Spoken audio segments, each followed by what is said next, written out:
Ya, Bismillahirrahmanirrahim. Assalamualaikum warahmatullahi wabarakatuh. Waalaikumsalam warahmatullahi wabarakatuh. Alhamdulillahirabbil alamin. Shalatu wassalamu ala Rasulillahi nabil mursalin Sayyidina Muhammadin wa ala alihi wa sahbihi ajma'in. Faqad qala Allah Ta'ala fil Qur'anil azim. A'udzubillahi minasyaitonir rajim. Bismillahirrahmanirrahim. Walatakum minkum ummatu yad'una ilal khair wa ya'muruna bil ma'ruf wa yanhauna 'anil munkar wa ulaika humul muflihun. Shadaqallahul azim. Amma ba'du. Sobat Lentera, Masya Allah, apa kabarnya? Masya Allah, bertemu kembali ya di program Lentera ya, yang selama ini kita adakan banyak training ya. Sekarang kita masuk ke rubrik yang luar biasa di hari ini, yaitu podcast Lentera. Masya Allah ya, alhamdulillah teman-teman semua, sobat Lentera dimanapun berada yang menyaksikan podcast kali ini, tetap bersama kanal YouTube ini ya, sampai selesai podcast kita. Jangan kemana-mana, Masya Allah. Nah, alhamdulillah pada kesempatan pagi hari ini kita berkunjung di sebuah sekolah yang sudah mau kita ajak, kita gali ilmunya, kita gali banyak wawasan dari guru kita ya, insya Allah. Jadi mudah-mudahan ilmu yang kita dapatkan ini dapat bermanfaat bagi teman-teman semua ya, alhamdulillah. Kemudian di hari ini alhamdulillah kita sudah mempunyai narasumber yang luar biasa dengan topik yang juga luar biasa ya. Jadi teman-teman semua, insya Allah ke depannya Lentera ini akan berkunjung ke sekolah teman-teman semua yang menyaksikan. Baik, alhamdulillah bersama kita sudah berada di tempat kita Bapak Anto. Masya Allah ya, Bapak Anto ini adalah salah satu guru di SMK Galileo Kadumangu, Kecamatan Babakan Madang, Kabupaten Bogor. Masya Allah, alhamdulillah. Nah, ya kita sapa yuk sama-sama Pak Anto ini. Ya, Masya Allah. Apa kabar Pak? Baik, Pak. Masya Allah ya, semakin hari kayaknya Pak Anto semakin ceria ini ya. Mungkin mudah-mudahan Pak Anto kemudian bisa bisa menemani teman-teman untuk podcast selanjutnya. Masya Allah ya, insya Allah. Pak, ini untuk mungkin teman-teman Lentera ingin kenal tentang SMK Galileo, apa bisa disampaikan Pak tentang baik. Galileo itu sendiri bisa, Pak? Bisa Pak, insya Allah. Terima kasih Ustadz ya. Insya Allah, ya. Sebenarnya bukan pertanyaan ya, ini permintaan nih. Permintaan. Ya, permintaan. SMK Galileo itu STM kalau zaman dulu ya. STM karena kita memang 90%-nya teknik. Ada 6 jurusan di sini Ustadz. Saja itu. Dari 6 jurusan itu 5 diantaranya adalah teknik, Pak. Oh, Masya Allah ya. Satunya lagi perkantoran. Makanya di sini 90%-nya laki-laki. Oh, 90% laki-laki, teman-teman. Ya, baik. Selanjutnya yang bisa saya jelaskan, SMK Galileo itu salah satu dari sedikit sekali SMK yang menjadi SMK pusat keunggulan. Ustaz. Oh, Masya Allah ya, jadi, luar biasa. Di Kabupaten Bogor ini ada 364 SMK, itu cuma 12 sekolah yang menjadi SMK pusat keunggulan. Salah satunya SMK Galileo. Dari 300, ini 16-nya ya? 12. 12 ya? 12. Oh, Masya Allah. Salah satunya kita.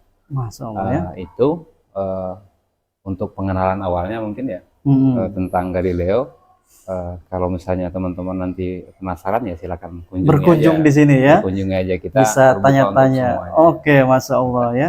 Jadi itu ya. Jadi Galileo ini sudah berkiprah ya, salah satunya akhirnya menjadi unggulan ya, 12 ya. Pusat keunggulan ya. Pusat keunggulan salah satu SMK yang diunggulkan di Kabupaten Bogor. Betul. Ya, Masya Allah.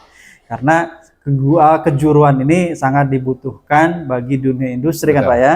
Industri. Jadi mungkin profil lulusannya dari Galileo ini akan berkiprah ke industri ya, Masya Allah ya, bisa di kantornya ya, bisa di produksinya, kinerjanya ya, Masya Allah. Nah ini menarik sekali nih ya, bagaimana Pak Anto ini mendidik teman-teman sebelum terjun ke industri, sudah dididik duluan nih sama Bapak Anto ya. Masya Allah. Baik, untuk pertanyaan selanjutnya ini yang harus kita masuk ke dalam tema kita ini, Pak.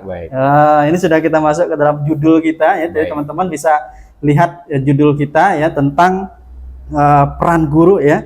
Peran guru gitu ya dalam mendidik. Nah, kita lihat tuh ya. Nah, ini untuk pertanyaan pertama Pak Anto, mohon teman-teman dan yang rekan-rekan yang ada di Lentera, pemirsa Lentera ini dapat disampaikan bagaimana peran guru dalam membantu siswa gitu kan. Baik. Saat mereka itu ingin mencapai potensi yang maksimal gitu.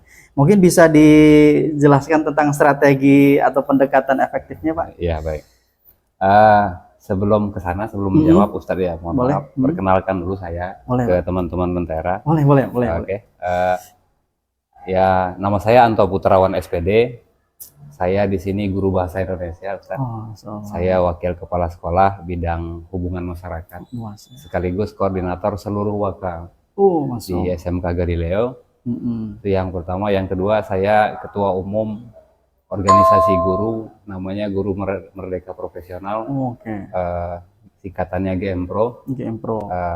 Alhamdulillah di Kabupaten Bogor ini ya 50% sekolah dari SD sampai ke jenjang SMA sudah bergabung dengan kita sebagai anggota. Luar biasa. Jadi ketika kita ngomong masalah sekolah, maka saya tidak bisa memilih atau memilah salah satu sekolah saja. Saya akan menyampaikan gambaran umum saja. Ya. Baik. Gambaran umum saja. Yang ketiga, saya juga staf ahli di PT Desa Tek Nusantara Jakarta Selatan sebagai perusahaan penyedia aplikasi pendidikan. Masya Allah. Aplikasi yang membantu kinerja atau profesi guru dalam mengajar, dan aplikasi membantu siswa belajar. Nah, pas sekali ya dengan kita ini ya. Ya. Baik. Yang terakhir, saya juga sekretaris Musyawarah Guru Bahasa Indonesia SMK Kabupaten Bogor. Banyak sekali ini beliau kiprahnya ya. Silakan. Ketinggalan salah satunya juga, mungkin nanti bisa kolaborasi. Saya Dewan Redaksi Media Portal 7. Portal 7. Ini luar biasa nih. Ya. Itu untuk perkenalan. Silakan Pak, lanjut Pak. Terus kalau pertanyaannya bagaimana kami guru ya, karena saya tidak mengatasnamakan saya sendiri. Kami guru menangani siswa yang kebutuhannya berbeda-beda gitu ya. Kebutuhan belajarnya berbeda-beda. Potensinya juga beda-beda ya Pak. Karena memang manusia itu diciptakan dengan potensinya masing-masing. Betul. Khusus kalau di kurikulum Merdeka, kita guru itu disebutnya pelayan ya, pelayan siswanya. Pelayan dalam artian penyedia layanan untuk mendidik. Di kurikulum Merdeka itu dibagi 3. Kalau sekolah pusat keunggulan itu wajib memakai kurikulum Merdeka Berbagi namanya. Kami diminta untuk mempola dan menerapkan pola yang kami bikin sendiri untuk belajar sehari-hari. Baik. Pola yang sudah kami bikin itu kami serahkan ke sekolah-sekolah lain yang jadi binaan kami. Ada 11 sekolah yang jadi binaan kami. Mereka akan meniru pola yang kami buat itu. Ya, syukur-syukur mereka bisa mengikuti. Biar jadi sekolah unggulan juga di tahun ke depan. Kaitannya dengan siswa, bagaimana guru memfasilitasi anak-anak ini untuk belajar gitu ya. Di kurikulum Merdeka itu memang guru itu ya memang fasilitator, pelayan. Artinya gurunya harus lebih kreatif lagi, tidak bisa menyamakan gitu ya. Menyamakan, mohon maaf kalau kita ilustrasikan dalam satu ruangan itu semuanya makan nasi, mungkin ada yang makan roti gitu. Betul, Pak. Mungkin ada yang makan roti, atau misalnya nggak bisa makan roti dan makan nasi juga. Bisa juga. Bisa jadi makan jagung misalnya kan. Betul. Ketika dipaksa makan nasi, mereka akan menolak. Iya. Menolak.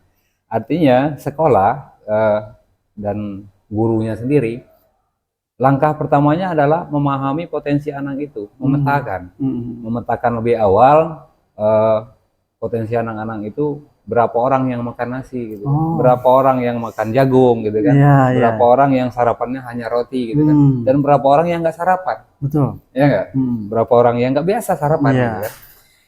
Setelah peta itu kita dapat, baru kita petakan lagi. Hal yang perlu dipetakan adalah minat dan bakat. Nah, betul. Minat dan bakat. Kita nggak bisa memaksa mereka latihan karate. Betul, ya, Pak. Sementara mereka doyannya hadroh misalnya. Betul, marawis. Marawis misalnya. Ya nggak bisa. Nggak bisa, betul. Kita petakan juga minat dan bakat. Dan beberapa peta yang lainnya juga. Minat dan bakat, terus termasuk kalau di SMK itu, di kurikulum Merdeka itu ada mata pelajaran pilihan namanya. Mereka misalnya jurusan teknik mekanik industri. Teknik mekanik. Tapi di sela-sela mereka belajar, mereka mau sesekali belajar komputer. Nggak melulu mesin bubut gitu kan. Boleh nggak? Boleh. Disebutlah mata pelajaran komputernya tadi mata pelajaran pilihan.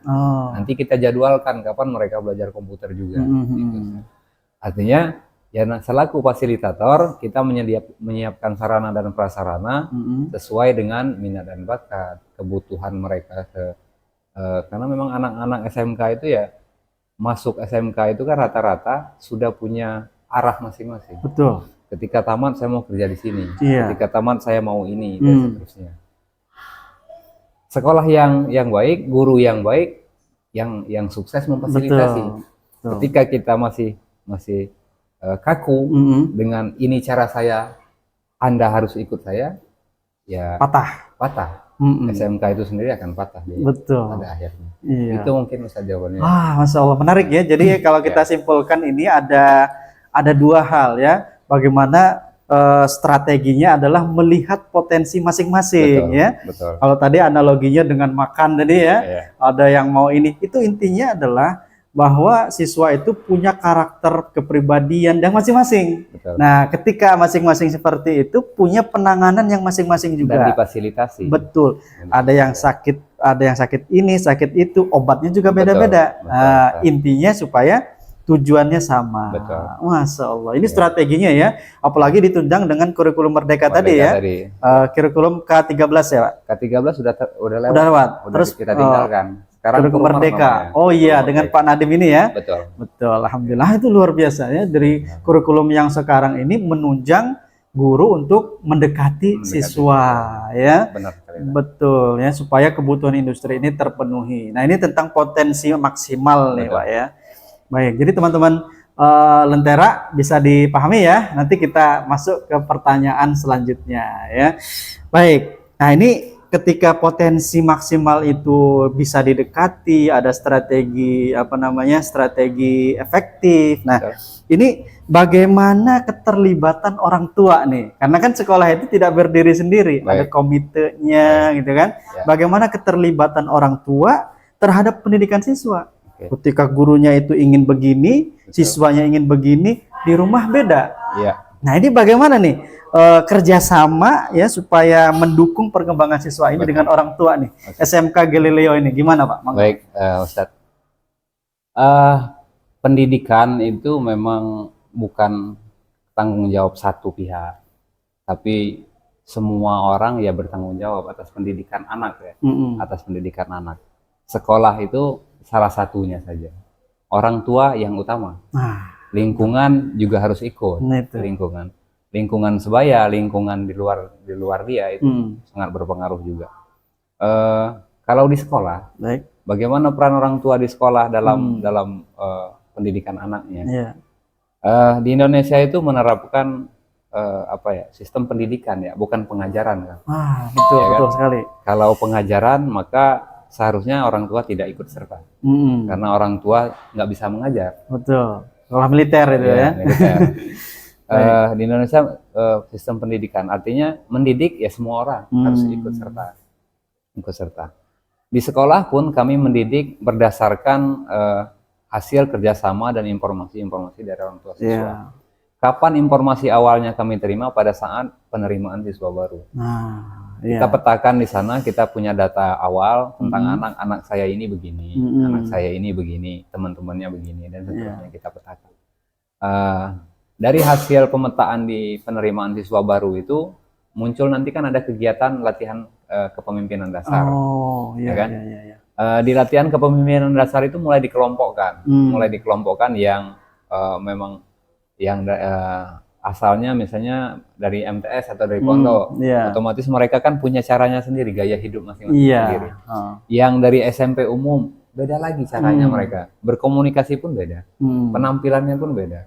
Gitu kan? Kita bina di latihan dasar kepemimpinan siswa itu di sekolah pada saat masuk tahun ajaran baru, kita panggil seluruh orang tua siswa, kita sampaikan bahwasanya ada tata tertib di sekolah.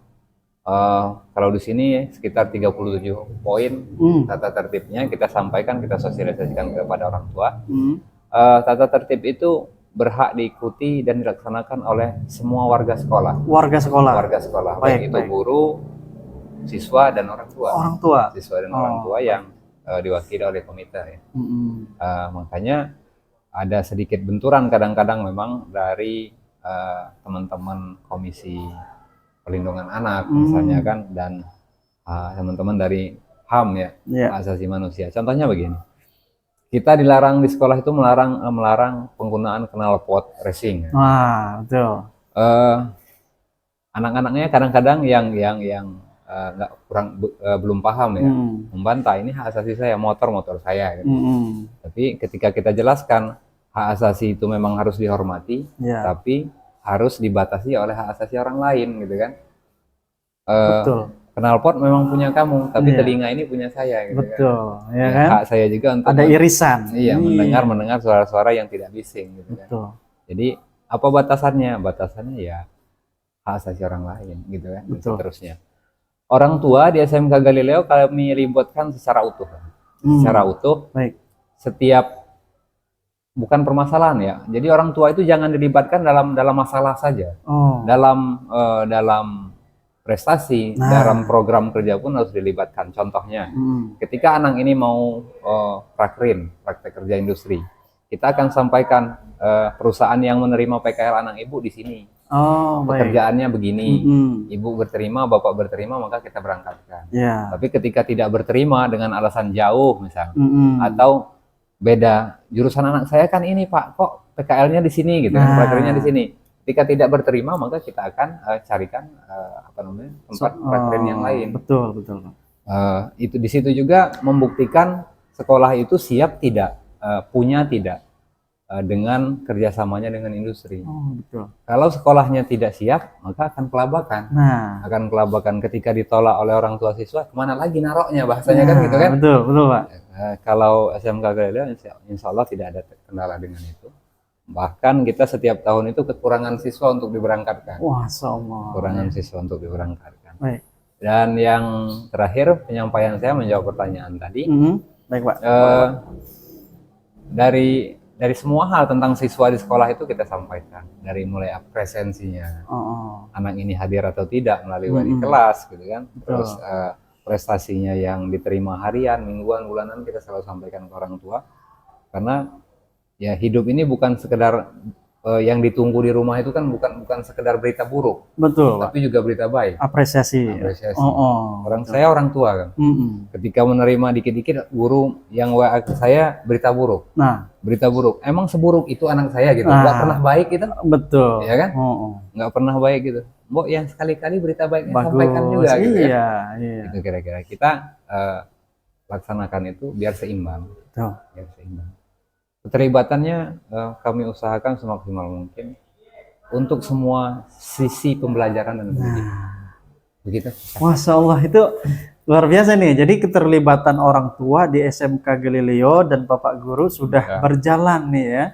Bagaimana di kelas pembelajarannya, betul ya, ada prestasi ya. Bahkan kalau enggak ini disampaikan juga ya, ketika ada buruk dan baiknya disampaikan. Bahkan penempatan untuk dalam bahasa itu namanya PKL ya Pak ya, PKL ya. Praktek kerja industri. Betul ya. Ini sangat keren nih ya ketika sekolah mengajak orang tua untuk juga fokus ya menempatkan masa depan anaknya itu ya di bidang tertentu, di industri tertentu. Betul, Nah, ini betul. penting Betul. ya. Luar biasa ya SMK Galileo sudah sejauh itu tuh. Jadi teman-teman Lentera bahwa ketika sekolah itu menempatkan misalkan di dalam suatu institusi, tentunya pasti melibatkan berbagai stakeholder ya, bahkan melibatkan orang tua siswa itu sendiri. Betul. Nah, ini ya Pak Anto ya. Betul. Ini kalau kita nyambung ke potensi anak tadi ya, kemudian ada namanya orang tua yang kemudian mendukung sekolah ya. Betul. Potensi itu ya apa jadi ya pasti anak tersebut akan melejit ya. Betul. Kan potensinya itu. Luar biasa ya. Ya. Nah, kira-kira kita perlu tanya lagi nggak Pak Anto ya? Ada satu pertanyaan lagi ya. Silakan. Masya Allah, ini Pak Anto ya, ini ya. Ada satu lagi pertanyaan yang mungkin bisa ditanggapi tentang menangani atau mengatasi ya. Bagaimana mengatasi tantangan. Ya kan, tantangan yang mungkin muncul dalam kebutuhan beragam siswa di kelas. Ya, mungkin tentang pembelajarannya itu ya, mungkin proses pembelajaran, proses dalam kelulusan, proses pergaulan mungkin ya. Ini bagaimana nih? Ada tantangan apa dan mungkin dihadapi dengan cara apa gitu? Tantangan di sekolah banyak. Banyak. Pasti. Tantangan yang pertama ya kegiatan belajar mengajarnya. Nah, kalau tantangan dalam kegiatan belajar mengajar jawabannya ringan saja. Ya sudah, ikuti saja petunjuk dari pemerintah. Pemerintah itu bekerja bukan sendiri. Betul. Tapi melibatkan para orang-orang hebat ya di dalam timnya. Betul. Tidak usah terlalu banyak ini tentang kebijakan pemerintah. Ini kok begini, itu kok begitu gitu kan.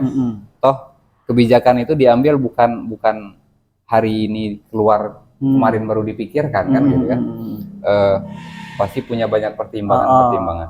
Ikuti saja petunjuk-petunjuk jurnis-jurnis dari pemerintah, khususnya Kementerian Pendidikan dan Kebudayaan.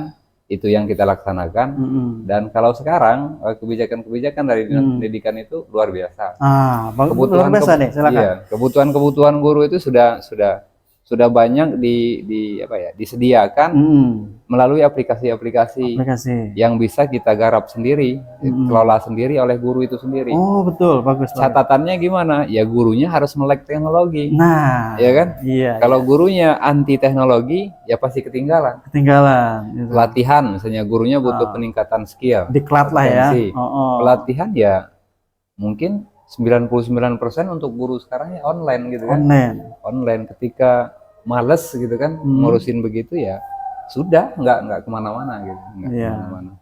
Selanjutnya kalau urusan di dalam lingkungan sekolah seperti yang saya sampaikan tadi, sekolah itu punya kebijakannya sendiri ya. Kalau di Galileo yang saya sampaikan tadi, kami melihat semua potensi baik dan potensi kurang baik pada saat penerimaan siswa baru. Makanya penerimaan siswa baru di SMK Galileo ini berjalannya lama, karena setiap kali anak itu masuk langsung kita teliti, telusuri.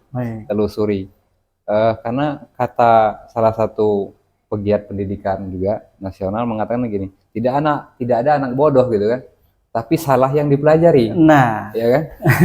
Bagaimana kalau tentang di proses pembelajaran di kelas nih Pak? Kira-kira tantangannya apa nih? Tantangannya banyak banget Ustaz. Namanya juga mengumpulkan anak dari berbagai latar belakang. Tapi saya tidak akan menyampaikan tantangannya apa, tapi menjawab tantangan yang muncul apapun itu jawabannya. Betul. Yang selama ini sudah dijalani Jadi tantangan apapun tantangan di dalam kelas, di ruang kelas belajar itu, bagi guru cara menjawabnya adalah dengan meningkatkan kapasitasnya, kapasitas dirinya, profesionalisme gurunya yang harus ditingkatkan. Semua permasalahan siswa itu ya bisa diatasi kalau gurunya punya kompetensi. Gimana biar punya kompetensi? Ya belajar terus. Belajar ini kan sampai ke liang lahat. Kan? Jangan cepat puas. Dan jangan puas. Iya. Memang nggak boleh puas. Nggak boleh puas. Haus terus ya. Haus terus. Ya kalau kita bahas apa tantangannya ya banyak sekali. Setiap hari bisa berubah kan gitu kan. Dinamis. Tapi ya untuk menjawabnya gurunya harus meningkatkan kompetensinya. Kompetensi itu bukan sekedar hafal materi ya. menangani anak, Betul. akan seperti apa anaknya, hubungan dengan orang tua seperti apa, penyampaian informasinya gimana. Ya kalau pribadi saya menyimpulkan ya Anda harus profesional. Nah, sebagai guru. Ketika Anda tidak profesional ya mungkin dalam waktu dekat stres kan. Stres karena muncul terus masalahnya kan. Yang kemarin tidak tertangani hari ini muncul lagi, lusa muncul lagi dan seterusnya. Makanya muncullah guru-guru yang stres gitu kan.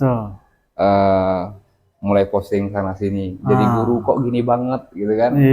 Ngeluh gitu, gaji begini, kerjaan banyak. Sebenarnya ya pekerjaan guru ya gitu-gitu aja. Dari dulu itu kan cuma 2, mendidik dan mengajar. Nggak ada yang lain kan? Emang ada guru nagih-nagih duit? Nggak ada. Nggak ada kan? Jadi debt collector nggak ada kan? Nggak ada. Kerjaan guru itu cuma 2, mendidik dan mengajar. Sudah, titik. Tuntas urusannya kan?